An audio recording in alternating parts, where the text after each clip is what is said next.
अकेले बाग बगीचा में घूमने नहीं जाओगी, अकेले सुपरमार्केट में नहीं जाओगी।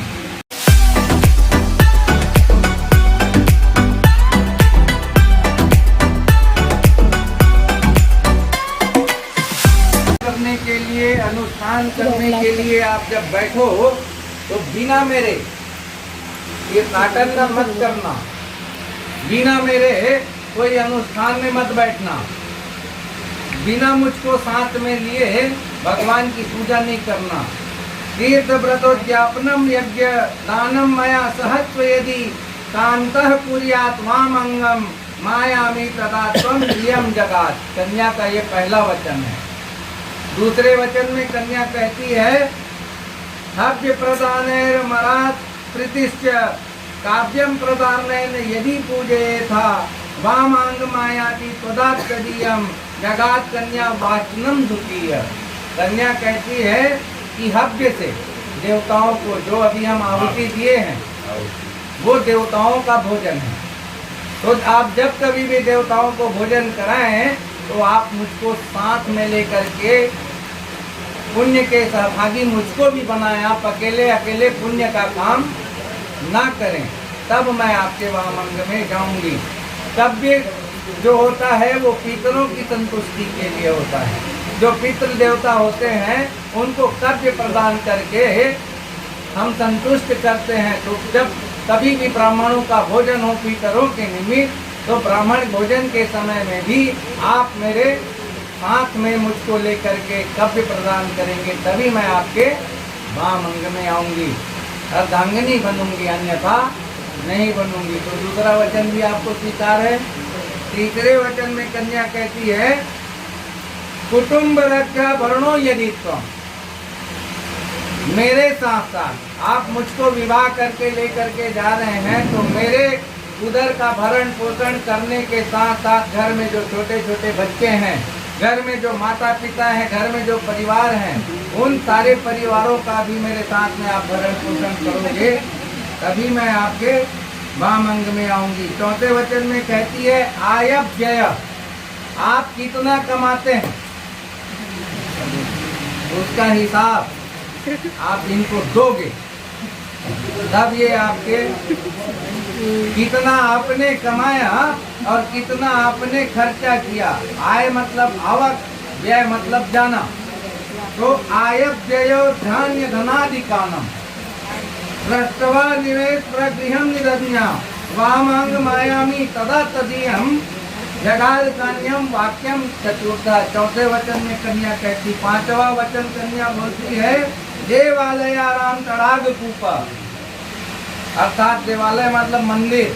कभी आप मंदिर का निर्माण करें, तालाब का निर्माण करें, कुआं का निर्माण करें, तब आप उस कार्य में भी मुझको साथ में लेकर के करें, तब मैं आपके वामंग में आऊंगी, अन्यथा नहीं आऊंगी। छठवें वचन में कन्या कहती है देशांतरेवा स्वापुरांतरेवा यदा विद्या वृत्योत्तम वामांग मायामी तदा त्वदीयम जगाद कन्या वाक्यम वचनम च सत्यम। यदि आप किसी व्यापार के लिए, काम काज के लिए कहीं बाहर जाते हैं तो अपने समान की उम्र वाली कन्या को आप बहन की दृष्टि से देखेंगे, अपने से उम्र में बड़ी वाली जो माताएं होती है उसको माँ की दृष्टि से देखेंगे, और आप अपने से जो छोटी कन्या है उसको आप अपनी पुत्री के दृष्टि से देखेंगे। अर्थात मेरे अलावा आप किसी को भी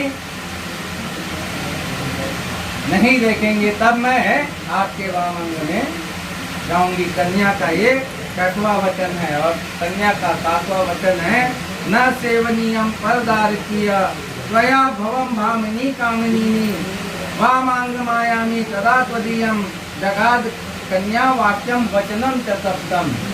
आप अपने हर बातों का शेयर करोगे, चाहे सुख हो, चाहे दुख हो, चाहे कोई विपत्ति आए, चाहे कोई कष्ट आए, किसी भी प्रकार का कोई भी वाक्य आप मुझसे नहीं छुपाओगे, तब मैं आपके वाम भाग में आऊंगा। तो वर कहता है 7 वचन तो आपने मुझसे ले लिया, परंतु मेरे भी कुछ वचन हैं, उसका भी पालन तुमको करना पड़ेगा। तब मैं आपको अपने वाम भाग में आने का अधिकार दूंगा, नहीं तो मैं आपको अपने वाम भाग में अपनी अर्धांगिनी स्वीकार नहीं करूंगा। तो कन्या वर का वचन है, मदीयम चिता तो गतम च चित्तम सदा मदाजा परिपालनम च पतिव्रता धर्म परायणत्वम कुर्या सदा सर्वभीमं प्रयत्न। अर्थात आप कोई भी कार्य मेरे मन के विपरीत नहीं करोगी, आप सारे कार्य को मेरे मन के अनुकूल करोगी, तब आप मेरे वाम भाग में आने का अधिकारी हो सकते हो। उद्याने मद्यपाने च, कहाँ नहीं जाओगी? तो बोले अकेले बाग बगीचा में घूमने नहीं जाओगी, अकेले सुपरमार्केट में नहीं जाओगी, अकेले है ना शराब पीने वाले के सामने नहीं जाओगी, और तो और बिना बुलाए अपने पिता के यहाँ भी नहीं जाओगी। पिताजी के यहाँ भी जाओगी तो मुझसे पूछ करके जाओगी। अगर ये मेरा वचन तुमको स्वीकार है तभी आप मेरे वाम भाग में आने के अधिकारी हो सकते हैं। तो आपको भी स्वीकार है बिटिया? स्वीकार है? यदि स्वीकार है तो हाथ में अक्षत पुष्प लेकर के उत्तर दिशा की ओर ध्रुव नारायण भगवान साक्षी बैठे हैं। कन्या कहती है इतना सब कुछ हो गया, मंगल समाज इकट्ठा हुआ है, ब्राह्मण विद्वान बैठे हैं, समाज के लोग आए हैं, मंगल मंडप में है, 7 फेरा हो गया, अग्नि को साक्षी मान करके हमने 7 फेरे ले लिए, आपने मंगलसूत्र भी हमको पहना दिया, सिंदूर भी दान कर दिया, उसके बाद भी हम जो है अभी कैसे मान लें? पंडित तो ब्राह्मण तो जो है विवाह करवा के अपना घर चला जाएगा, समाज जो है वो अपना खा पी करके अपने अपने घर चले जाएंगे, पर ये हमारे इस विवाह का साक्षी कौन होगा? तो ध्रुव जी महाराज जो आज तारे के रूप में विराजमान है, ब्राह्मण भी एक बार झूठ बोल सकता है, अग्नि भी शांत हो सकती है, समाज भी खा करके पी करके डकार करके मजा ले करके बारात का चला जाएगा। उसके बाद हमारा साक्षी कौन होगा? तो बोले ध्रुव नारायण महाराज जी हैं। हाथ में अक्षत पुष्प लीजिए और ध्रुव नारायण भगवान का स्मरण कीजिए और उत्तर दिशा की ओर चावल सिंचन करके आप वाम भाग में चले जाए। हाँ, ये अक्षत नहीं लेना है।